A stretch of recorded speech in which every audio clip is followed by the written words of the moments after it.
This morning, October 10th, I woke up and saw a response to something I had written from a very good friend of mine of over 40 years, Jeff Richards. He responded to a comment he made about a vision I had of America. The vision he said about it had to do with ICE. And a lot of people really, friends of mine, are really have very interesting opinions about ICE, and as do I. Now, his whole thing was a big rant on ICE rappelling from roofs and ICE zip tying children and ICE ripping people from their homes. And the exception I took to that was I tried to point out that ICE are federal law enforcement officers performing their duty. I do not believe that if we go back in history, we see them wearing masks or rappelling from roofs or doing any of those insane things. Now, in my opinion, I don't think those things should be done. I think there are different ways to get at the problem they're trying to solve. Those things did not occur in a vacuum. There are people who have not followed U.S. federal law. It's just a fact. And they're not grabbing up random people out there just because they've got nothing to do. I believe that they are trying to do their jobs, but they're faced with crowds, with activists who also wear masks, who block cars, who endanger both the people they're trying to protect and the federal ICE officers. So what are they to do? Are they to say, these people don't want us to do our job, so we're just going to go home and not do it? What winds up happening is they wind up having to wear masks because they're followed, their families are put in jeopardy. These people are just doing their job. There are federal immigration laws. ICE is Immigration and Customs Enforcement. There are people they're picking up who have already had their due process, been deported, and decided, fuck it, we're just coming back. So therefore, that's the issue I take, and that's my vision. Let me give you an example. If I'm speeding down the highway, doing 100 miles an hour, a sheriff's deputy follows me, comes up to me, and stops me for a traffic infraction. Do I expect my neighbors to block the sheriff, stop him from doing his or her duty? Is that a rational thing to expect? I don't know. I don't think so. And when he stopped me, he said to me, as they typically do you know why I stopped you? My answer to him might appear trite, but I said, no, I don't, but I'm sure you're going to tell me. Now, we proceeded. He wrote me up. He gave me a sort of a break because he said doing the speed I was doing, I should have been arrested. But he said I wasn't resisting, so he was just going to write me up. When I lived in New York, I went through an unbelievably crazy process to get a gun permit because New York is one of those states where the Second Amendment doesn't apply unless you're politically connected or a celebrity. If you're a regular person, forget about getting a gun permit. In any event, I went through the multi-year process to get it. Now, let's say for the sake of argument, I had not done that. That I had behaved the way a lot of people who come into this country do. Let's say I had decided, you know what? I'm just going to go over to whatever and buy a gun off the street. And let's further suppose that ATF had come to arrest me. I would not expect, nor should I, that my neighbors would jump out into the street, block their cars, pelt them with rocks, and say, Raf's a good guy. He goes to church every Sunday, and he takes care of kids, and he's a father, and he has children, and he's never done anything wrong. Why are you picking on him? I would reasonably expect that ATF, alcohol, tobacco, and firearms would come and drag my butt to jail. Why? Because there are laws, and I had violated them. And as good a guy, as nice a guy as I was, or am, or whatever, they would be duty bound to take me to jail. I had violated federal gun laws. Even though I disagree with them, I think New York is ridiculous in terms of the way they do things, but I would have had to go with them. And I would expect ATF or the police to come and get me. That would be reasonable. However, lots of people take extreme umbrage to the fact, but I also am a realist and I'm not blind. And I see that when ICE officers in months ago or years ago would go into neighborhoods, they were blocked, their cars were blocked, people surrounded them, crowds built, and frankly, it made the ability to do their job in a normal, civilized, and acceptable manner impossible.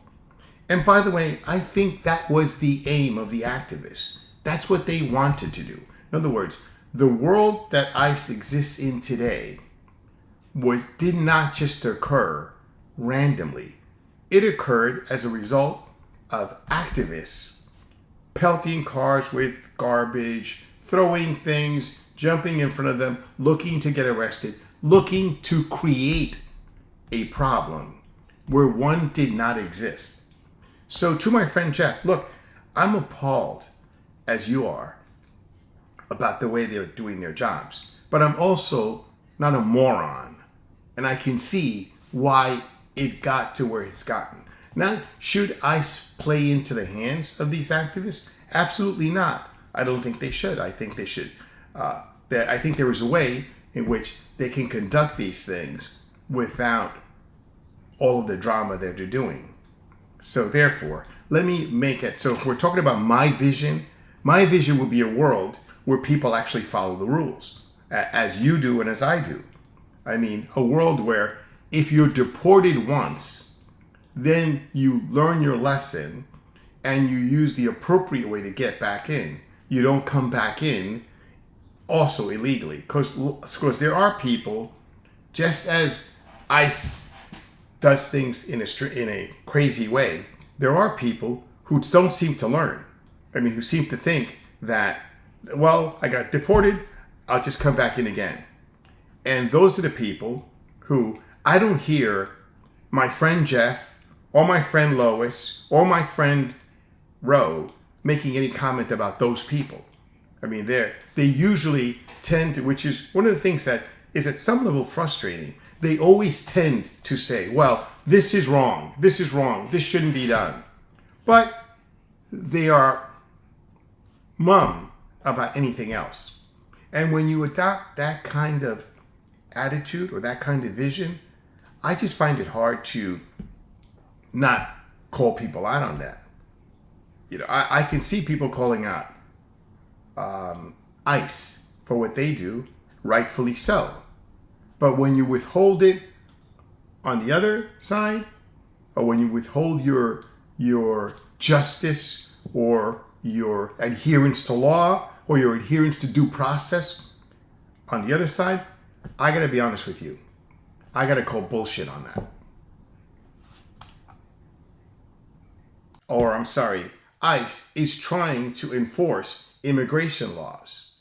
Now, if people don't want those laws enforced, the appropriate thing to do is to vote so that those laws get changed. But ignoring them, once you start to ignore one set of laws, what's to keep you from other people from ignoring other sets of laws? And that's the issue I have. That's the vision that my friend Jeff, so pointedly and passionately and emotionally puts forth. That my vision is one of little kids being zip-tied and ICE officers rappelling onto rooftops. Maybe they wouldn't have to rappel onto rooftops if basically people just followed the law. I mean, if you're not here legally for whatever reason, then you've got to go through the process, through the due process. And again, let me make this point. My friends like Jeff, and again, I'm not characterizing, but there's a lot of them, don't seem to understand that. They really don't. I mean, because they're good people, they're smart people, but I think they let their emotions get the better of them. And what I mean by that is what they do is they essentially say, oh, these poor people, they're just coming here to work. They're really good people. They've got really good families. I don't dispute that. As a matter of fact, I see that in my day-to-day work. I'm down here in Florida, and I happen to own a fair amount of farmland. And there are a lot of people who are working here, very hardworking, working harder than I've seen most people work. But again, that is not truly the point. I mean, that is a point, but not the point. There are rules that have to be followed, or at least attempted to be followed. And what winds up happening is, if we start to ignore them because we feel badly about them, we should change them. And if we don't change them, then we have a problem here. And that's a problem that we have today. So again, just to be clear, because I did this video because I had written a long response to my friend Jeff, and apparently either Facebook censored it or it disappeared somehow. But my response, I felt, was very measured and clear, which was, ICE does the things it is doing today. Number one, I don't believe they should be doing it. I think all that does, it's counterproductive. If the federal government wants these things enforced, and the particular cities or states don't enforce it, the federal government has a certain amount of money that it gives to these states, or that it makes available to these states and to these cities. And if the cities won't do their job, then the federal government, rather than doing the insanity that it's doing, what it should do is take that money and award it to ICE, so ICE can hire more people, so ICE can use better investigative methods, so that these people can be tracked differently and they can be picked up without all the brouhaha and the fanfare, which then just gives activists more fuel to put on videos and to use as propaganda. So that's what I would do.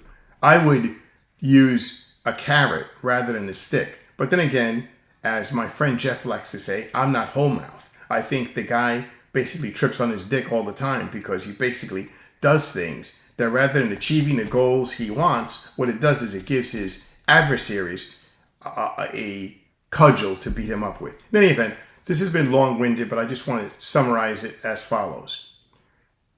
ICE is doing a job that follows a process that the U.S. has set up, all right? There are a great number of people who, regardless of how saintly they may be, how deep and human their need may be, society, civilizations, and countries have rules so that there can be some semblance of order and not the chaos that we're seeing. If you don't follow those rules, then there are processes that are used to enforce them. And I think that is the position that I'm taking. I'm not saying that people don't need, for whatever reason, to be here. But I am saying that if they don't meet the barriers, if they don't pass the hurdles, it is really dangerous to make exceptions for that. Because then, when do you stop the exemptions? Let me give you an example. I hate paying taxes, but I know if I don't pay my taxes, as much as I hate it, at some point, someone from the federal government is going to show up at my front door and drag my butt out of here. I mean, it's just going to happen. On many occasions, don't like to follow traffic rules. I'm late for a meeting. I'm late for some concert or whatever. And I, want to get somewhere, and the rules are confining me from getting there. But unfortunately, I've got to follow them. And when an agent of the law pulls me over or restrains me, they're not wrong. That's what people miss. They're not wrong. You've got to go to the root cause of who's wrong. Lastly, because we're on a subject of immigration, is all of the activism and passion that my friends feel toward these. Maybe they should direct some portion of that to the actual source, to the countries where these people come from. A great case is Venezuela. Venezuela is a rich country. I mean, it's got ginormous resources. And it is a shithole for which people are coming across the border saying, oh, please, please, please, give me asylum. I've got to come in here. The issue is why? Why? I mean, the country, it's not like the country isn't rich. Something happened to that country. Those very people who are now crossing the border, they're the ones who got that. As one day, I'm sure the U.S. is going to be in a similar situation where people have voted in governments which cause insanity to take place. Then all of a sudden, we've got no place to go. Anyway, look, this is being long-winded. Again, just for my friend Jeff, is number one is I respect his opinions. I respect his passion. But what I have to counter is his perspective of what I believe in is totally off base and totally flawed. I mean, and I think it's because his passion and his desire to see certain things has blinded it to him. I do not want people mishandled. I do not want people treated unlawfully. But when the rules and the laws aren't followed, there are consequences. I mean, that's just the way the world works, for better or worse. Should it be done the way it's being done? I don't know. I'm not in charge. If I were in charge, I'd probably make bigger mistakes. But again, as it relates to this, Jeff, just so that we're clear, because this is really towards you, goes, this is my viewpoint. It's not about ass licking whole mouth or whatever. It's not about any of that, which I think is ridiculous. I think it's just your passion getting the better of you. I have very solid, sane points on why I believe what ICE is doing, while ill-advised, is something that needs to get done. And with that, I'll let you go. Take good care, all.